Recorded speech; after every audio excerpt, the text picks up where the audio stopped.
नमस्कार विद्यार्थी मित्रांनो, बृहन्मुंबई महानगरपालिका शिक्षण विभाग व्हर्च्युअल ट्रेनिंग सेंटर, मी विश्वास ठोंबरे व्हर्च्युअल शिक्षक आपले स्वागत करतो। विद्यार्थी मित्रांनो, आज आपण सर्वजण शाळेत नसलो तरी घरात राहून ऑनलाईन लर्निंगच्या माध्यमातून शिक्षण घेत आहोत। या माध्यमाचा आणि अध्यापन अध्ययनाच्या प्रक्रियेचा आपल्याला नक्कीच फायदा होईल अशी आशा आहे। त्याचबरोबर आपल्या शिक्षण प्रक्रियेत खंड पडणार नाही, म्हणूनच बृहन्मुंबई महानगरपालिका शिक्षण विभागाने हा उपक्रम सुरू केला आहे।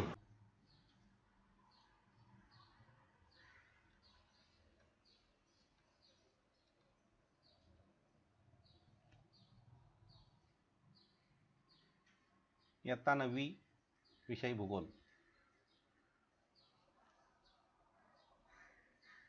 यामध्ये आपण प्रकरण क्रमांक 9 व्यापार याचा दुसरा भाग अभ्यासत आहोत।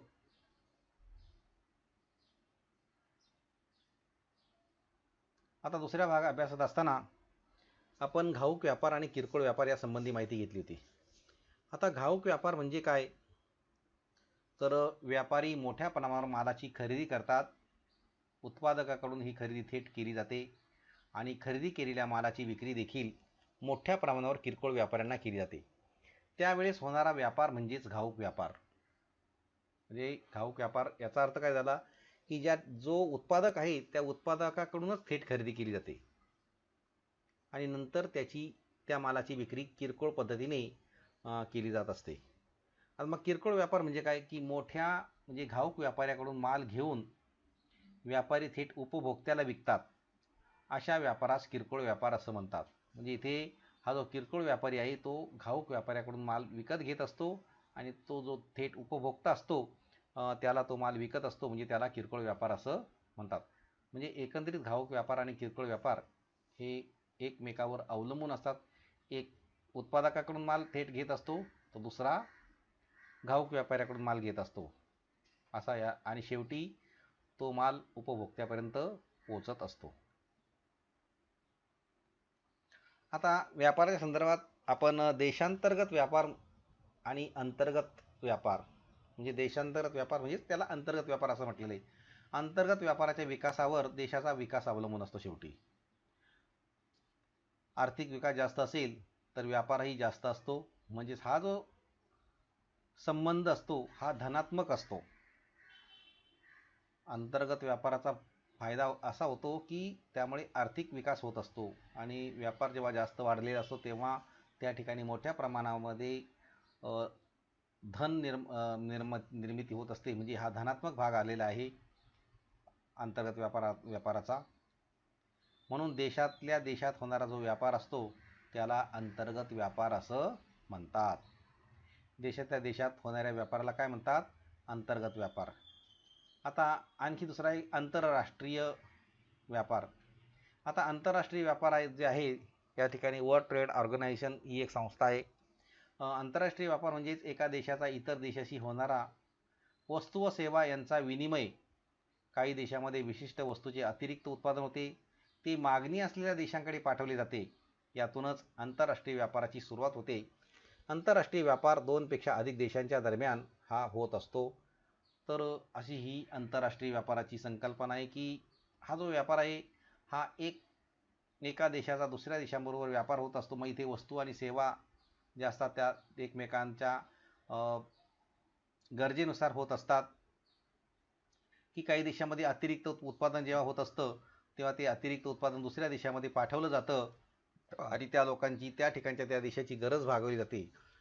म्हणजे एक प्रकारे ती आंतरराष्ट्रीय व्यापाराची सुरुवात असते आणि असा हा व्यापार आहे 2 पेक्षा अधिक म्हणजे देशांबरोबर होत असतो, त्यालाच आंतरराष्ट्रीय व्यापार असं म्हणतात। आता इथे आयात निर्यातीचं धोरण असतं। आयात आणि निर्यात ह्या आंतरराष्ट्रीय व्यापारातल्या मूलभूत क्रिया आहेत। जेव्हा एखादा देश आपल्याकडे कमतरता असलेल्या वस्तू किंवा सेवा इतर देशाकडून विकत घेतो तेव्हा त्या क्रियेला आयात असं म्हणतात। बघा, आयात म्हणजे काय की दुसऱ्या देशाकडून वस्तू विकत घेणे, त्याला आपण आयात असं म्हणतो। कारण आपल्या देशामध्ये ती वस्तू पुरेशी नाही आहे आणि म्हणून आपण त्या दुसऱ्या देशाकडून ती वस्तू विकत घेतलेली आहे, तेव्हा ती जी क्रिया आहे त्या क्रियेला काय म्हणतात? आयात. आणि जेव्हा एखाद्या देशात गरजेपेक्षा जास्त उत्पादन केलं जातं आणि ते उत्पादन गरज असलेल्या देशांना विकलं जातं, तेव्हा त्या क्रियेला काय म्हणतात? निर्यात. म्हणजे आपल्याकडे जास्त उत्पादन तयार झालेलं आहे, परंतु आपल्याला त्याची आता आपली गरज पूर्ण झालेली आहे. मग अशा वेळेला ती वस्तू इतर देशाकडे पाठवली जाते, त्याला आपण काय म्हणतो? निर्यात. म्हणजे अशा प्रकारे ही आयात आणि निर्यातीचं हे जे धोरण असतं हे 2 किंवा अधिक देशांमध्ये सुरू असतं आणि त्यावरच त्या त्या देशांची गरज ही भागवली जाते आणि ती गरज ही फार महत्त्वाची असते. आता इथे व्यापार संतुलन आलेलं आहे, की व्यापार संतुलनाच्या बाबतीमध्ये एखाद्या देशाच्या विशिष्ट काळातील आयात आणि निर्यातीचं मूल्यामध्ये असलेला फरक म्हणजेच काय म्हणतात? त्याला व्यापार संतुलन असं म्हणतात. आता व्यापार संतुलनाचे काही प्रकार सुद्धा आहेत. व्यापार संतुलनाचे जे काही प्रकार आहेत त्यामध्ये जसं जेव्हा आयातीचे मूल्य हे निर्यातीच्या मूल्यापेक्षा जास्त असते तेव्हा प्रतिकूल व्यापार संतुलन हे होत असतं. आता आणखीन हे व्यापार संतुलनाच्या बाबतीत झालं, परंतु आपण जेव्हा आयात निर्यात किंवा हा जो आंतरराष्ट्रीय व्यापाराचा जो भाग पाहत असतो, त्या व्यापारामध्ये ज्यावेळेला आंतरराष्ट्रीय व्यापार हा जेव्हा होत असतो, हा आंतरराष्ट्रीय व्यापार बहुधा 2 देशांमध्ये जेव्हा होत असतो, त्या व्यापाराला द्विपक्षीय व्यापार असंही म्हटलं गेलेलं आहे. हा जो व्यापार असतो इथे आंतरराष्ट्रीय व्यापार जो असतो, हा जो आंतरराष्ट्रीय व्यापार असतो हा जेव्हा 2 देशांमध्ये होतो तेव्हा त्याला द्विपक्षीय व्यापार असं सुद्धा म्हणतात. म्हणजे एकंदरीत जेव्हा आंतरराष्ट्रीय व्यापार 2 पेक्षा अधिक देशांच्या दरम्यान होतो तेव्हा त्या व्यापाराला बहुपक्षीय व्यापार असं सुद्धा म्हटलं गेलेलं आहे. मग असे जे यामध्ये जे काही देश असतात त्यांच्या गरजेपेक्षा जास्त वस्तूचे उत्पादन त्या ठिकाणी केलं जातं. उदाहरणार्थ सौदी अरेबिया, कुवेत या ठिकाणी खनिज तेल मोठ्या प्रमाणामध्ये आहेत. नंतर कॅनडा संयुक्त संस्थाने या ठिकाणी सुद्धा आहेत. आणि या देशामधील म्हणजे जसं कॅनडा संयुक्त संस्थाने इथे इथे त्याची मागणी असते, परंतु काही देशामध्ये गव्हाचं उत्पादन हे मोठ्या प्रमाणात होतं आणि म्हणून उत्पादन हे त्या जे काही आहे ते इतर देशांना त्या ठिकाणी पाठवलं जातं, पुरवलं जातं. तर अशा पद्धतीने हा एक जसं द्विपक्षीय व्यापार आणि बहुपक्षीय व्यापार हा सुद्धा आंतरराष्ट्रीय व्यापाराचा एक भाग आहे.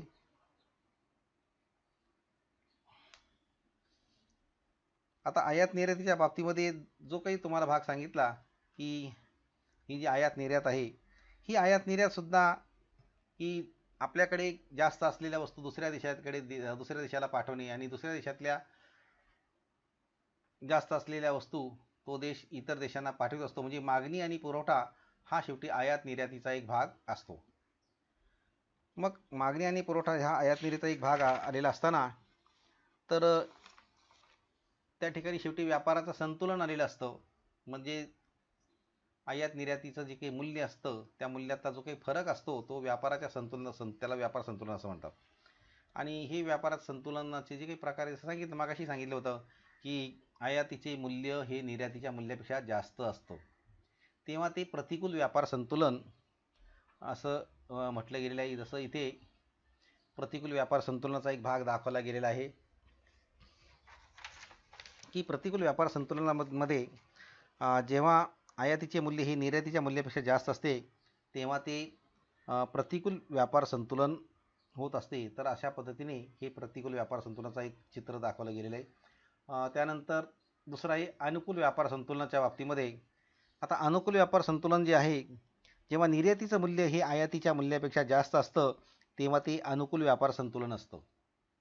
जेव्हा निर्यातीचं मूल्य हे आयातीच्या व्यापार मूल्यापेक्षा जास्त असते तेव्हा ते अनुकूल व्यापार संतुलन असतं. त्याचबरोबर संतुलित व्यापार. आता संतुलित व्यापारामध्ये जेव्हा आयात आणि निर्यात मूल्य जवळपास सारखे असतात तेव्हा त्या संतुलित व्यापार असं म्हणतात. जेव्हा आयात आणि निर्यात मूल्य जवळपास सारखे असतात तेव्हा त्याला संतुलित व्यापार असं म्हणतात.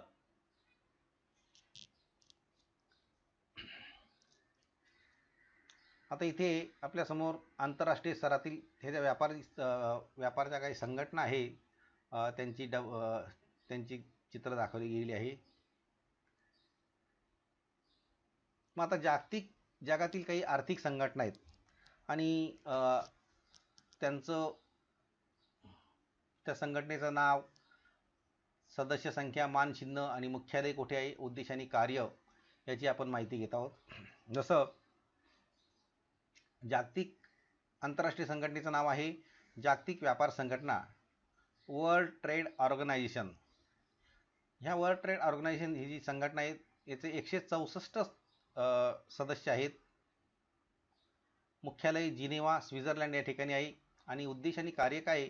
आंतरराष्ट्रीय व्यापाराच्या वाटाघाटीसाठी व्यासपीठ उपलब्ध करणे, व्यापारविषयक मतभेद हाताळणे, राष्ट्राच्या व्यापार धोरणावर देखरेख ठेवणे, विकसनशील देशासाठी तांत्रिक सहाय्य व प्रशिक्षण उपलब्ध करून देणे. अशा प्रकारे या WTOचं काम आहे. त्यानंतर युरोपीय संघ, युरोपीय युनियन त्याला म्हणतात, सदस्य संख्या आहे 28.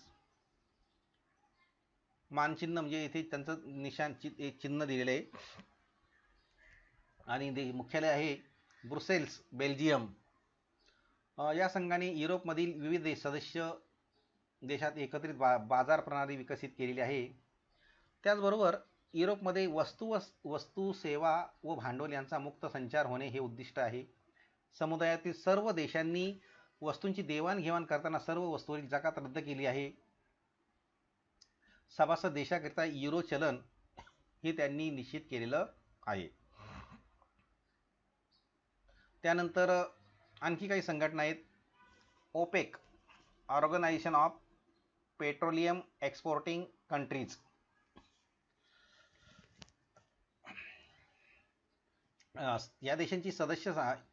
या संघटनेची सदस्य संख्या आहे 13 आणि मुख्यालय आहे व्हिएन्ना, ऑस्ट्रिया. कार्य काय आहे? उद्देश कार्य: खनिज तेलाच्या आंतरराष्ट्रीय व्यापारावर नियंत्रण ठेवणे, सदस्य देशातील तेल उत्पादनाचे आणि दराचं नियंत्रण करणे, तेल निर्यातीमध्ये सुसूत्रता आणणे. त्यानंतर पुढची संघटना आहे SAARC, SAARC, south Asian association for regional cooperation. या सदस्य संख्या या संघटनेची 8. काठमांडू, नेपाळ या ठिकाणी मुख्यालय आहे. दक्षिण आशियातील देशांच्या समान समस्या ओळखून त्यावर समाधानकारक तोडगा काढणे, सदस्य देशातील सामाजिक कल्याण, जीवनमान उंचावणे आणि प्रादेशिक सहकार्य वाढवणे, त्याचबरोबर दक्षिण आशियातील अशांतता दूर करणे हे त्या सार्क संघटनेचं कार्य आहे.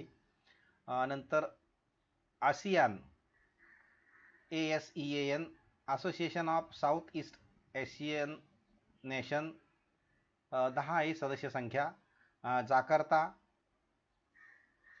जाकार्ता, इंडोनेशिया हे त्याचं कार्यालय आहे.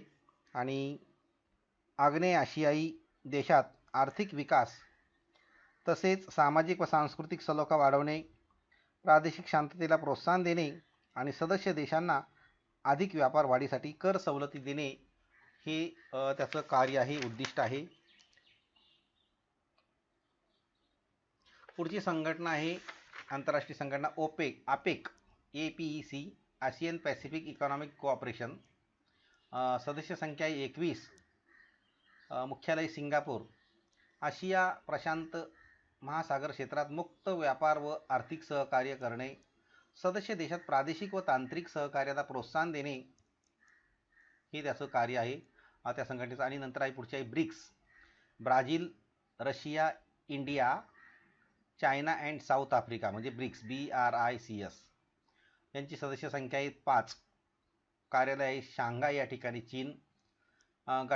उद्देश कार्य: गटातील देशांची अर्थव्यवस्था वृद्धिंगत होण्यासाठी निधी उपलब्ध करणे, परस्परातील आर्थिक सहकार्य वाढवणे, आर्थिक सुरक्षितता मजबूत करणे हे त्या ब्रिक्स संघटनेचं काम आहे. तर अशा प्रकारे जगातील काही आर्थिक संघटना या जागतिक लेवलवर, जागतिक स्तरावर काम करत असतात. आपापल्या त्यांची सदस्य संख्यासुद्धा ही ठरलेली आहे.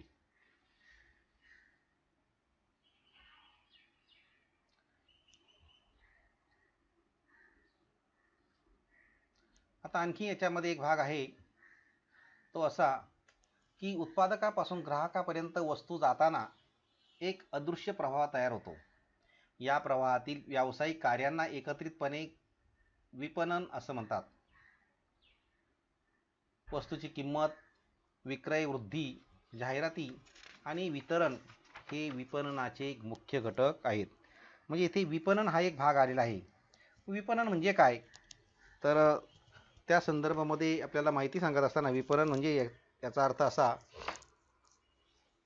की उत्पादकापासून ग्राहकापर्यंत वस्तू जाताना एक अदृश्य प्रवाह तयार होतो. या प्रवाहातील व्यावसायिक कार्यांना एकत्रितपणे विपणन असं म्हणतात. वस्तूची किंमत, विक्रय वृद्धी, जाहिराती आणि वितरण हे त्या विपणनाचे मुख्य घटक आहेत. आता इथे वस्तू दाखल्या: उत्पादक, प्रोडक्शन, वर्गीकरण, क्लासिफिकेशन, मुद्रांकन, ब्रँडिंग, लेबलिंग, बांधणी, पॅकिंग. मग त्याची जी क्रिया आहे बघा, किंमत, हे सगळं झाल्यानंतर किंमत, प्राईस ठरवली होती, नंतर विक्रय वृद्धी होते, प्रमोशन्स ते दिलं जातं, आणि वितरण, डिस्ट्रीब्युशन असे या वस्तूचं हे भाग इथे या विपणनामध्ये दाखवण्यात आलेले आहेत.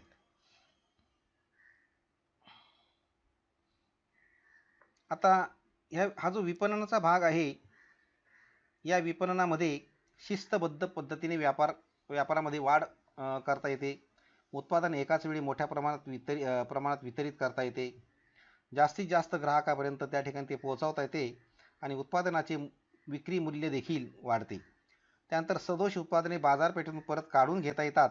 म्हणून आजच्या युगात विपणन हा व्यापार व्यवस्थेचा एक प्रमुख असा आधार झालेला आहे. कारण शेवटी ग्राहकाला गरज आहे अशा प्रकारची भावना निर्माण करणाऱ्या जाहिराती मोठ्या प्रमाणामध्ये आजही केल्या जातात. जास्तीत जास्त ग्राहकापर्यंत पोहोचणे, ग्राहकांना उत्पादकाकडे आकर्षित करणे आणि खरेदीसाठी प्रवृत्त करणे हा त्या पाठीमागचा उद्देश असतो. आणि यासाठी काही जाहिरातीच्या संघटनासुद्धा काम करत असतात. माहिती तंत्रज्ञान हे त्या ठिकाणी अतिशय महत्त्वाचं असतं. जसं ते इथे उदाहरणार्थ तांदूळ आहे. तांदूळ उदाहरण घेतलेलं आहे की बघा, बासमती आहे, बासमती अख्खा तुकडा दुबार, कंपनीचं नाव, चिन्ह, नंबर, उत्पादनाच्या दर्जाविषयीचा तपशील, किंमत, जाहिरात, वितरण, आकर्षक बांधणी, हे सगळं त्या तांदळावर केलेलं असतं. हे त्याचं, आणि त्यानंतर त्याचं विपणन हा भाग त्यामध्ये येत असतो.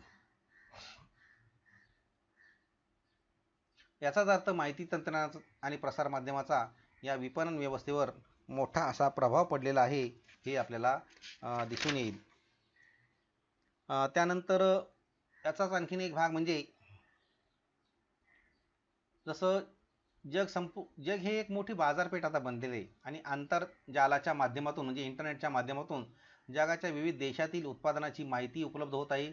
यातून ग्राहकाला अनेक पर्याय उपलब्ध होत आहे आणि या आंतरजालाच्या सुविधेमुळे म्हणजे इंटरनेटच्या सुविधेमुळे ऑनलाईन ट्रेडिंग म्हणजे ई मार्केटिंग यासारखी तंत्रे ग्राहक आता वापरत आहे आणि मोठ्या प्रमाणावर अशी ऑनलाईनची शॉपिंगची बाजारपेठ आता उपलब्ध आहे. जसं आपल्याला माहिती आहे ॲमेझॉन आहे, फ्लिपकार्ट आहे.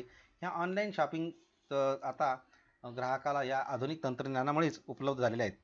कारण शेवटी इंटरनेट हे अतिशय महत्त्वाचं एक ऑनलाईनचं एक आपल्याला ट्रेडिंग मार्केटिंग या ठिकाणी मिळालेलं आहे. आता इथे मुद्दा असा आहे की उत्पादनाची जाहिरात करत असताना खोटी, फसवी किंवा अतिशयोक्ती विधाने करून ग्राहकाची फसवणूक करणे, स्पर्धकाचे दोष सांगणे, यामुळे अनेक वेळा जाहिराती ही शेवटी आपली विश्वासार्हता गमावत असतात. म्हणून जाहिरात करताना त्या ठिकाणी योग्य नीतिनियम पाळणं हे आवश्यक असतं आणि ग्राहकाने सुद्धा अशा जाहिरातीपासून सावध राहणं आवश्यक आहे. ग्राहकाची फसवणूक झाल्यास त्याविरुद्ध दाद मागण्यासाठी ग्राहक संरक्षण कायदासुद्धा केलेला आहे आणि म्हणून आपली गरज ओळखून उत्पादने रास्त दराने खरेदी करण्याकडे ग्राहकांचा कल असणे आवश्यक असतं. तर अशा प्रकारे हे एक तंत्र यामध्ये सांगितले गेलेलं आहे आणि इथे मार्केटिंग आहे, प्रोसेसिंग आहे, प्रोडक्ट आहे, प्रमोशन आहे, प्राईस आहे, प्लेस आहे, पीपल, म्हणजे हे सगळं याच्यामध्ये येत असतं. मग आता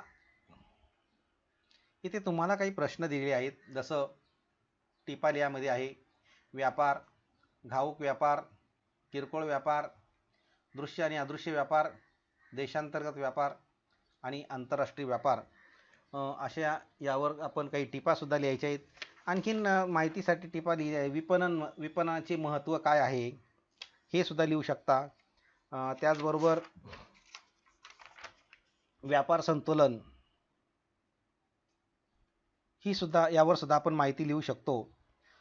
प्रतिकूल व्यापार संतुलन म्हणजे काय, अनुकूल व्यापार संतुलन म्हणजे काय, संतुलित व्यापार म्हणजे काय, आणि याशिवाय जगातील काही आर्थिक संघटना आहेत त्या संघटनांची नावे लिहून त्यांची मुख्यालये लिहा, त्यांची कार्य लिहा, त्यांची उद्दिष्ट लिहा. अशा प्रकारचा भाग सुद्धा आपल्या या प्रश्नांमध्ये येऊ शकतो. याशिवाय आपण एखादं उत्पादन असतं की जसं वस्तू आहे, वस्तूचं नाव आहे, उत्पादकाचं नाव आहे आणि माहिती असतो. आता उदाहरणार्थ एक असं आहे की आता ह्या वस्तू आपण घरामध्ये नेहमी वापरत असतो. आता दात घासण्याची पेस्ट किंवा पावडर, वस्तूचं नाव आहे समजा कोलगेट आहे, उत्पादकाचं नाव आहे कोलगेट कंपनी, माहितीचा स्रोत आहे दात घासण्यासाठी आपण त्याचा वापर करतो. नंतर चहा किंवा कॉफी पावडर हे पण असंच आहे, वस्तूचं नाव आहे टाटा टी, टाटा टी, उत्पादकाचं नाव आहे टाटा, माहितीचा स्रोत आहे चहा बनवण्यासाठी. तर अशा प्रकारे ही माहितीसुद्धा आपण एक तक्ता त्याचा तयार करू शकतो. तर एकंदरीत आपण ह्या पाठामध्ये हा जो व्यापार आहे हा व्यापार अगदी लहान नाही आहे. व्यापारामध्ये खूप काही आपल्याला मुद्दे आहेत, परंतु आपला जो काही टॉपिक आहे त्या टॉपिकच्या अनुषंगाने जेवढा आपल्याला घेता येईल तेवढा घेण्याचा प्रयत्न केलेला आहे.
या घटकाची बरीचशी माहिती देण्याचा प्रयत्न करण्यात आलेला आहे. आपणही या घटकाचे व पाठाचे वाचन करायचे आहे आणि पाठ्यपुस्तकात दिलेले जे प्रश्न आहेत त्या प्रश्नांची उत्तरं सोडवायची आहेत. त्याचबरोबर आपल्याला मी काही प्रश्नसुद्धा दिलेले आहेत, ते प्रश्नसुद्धा आपण सोडवायचे आहेत. आणि याबरोबरच या पाठाच्या आपल्या प्रतिक्रिया आपण बृहन्मुंबई महानगरपालिकेच्या यूट्यूब चॅनलवर जरूर कळवायच्या आहेत. धन्यवाद.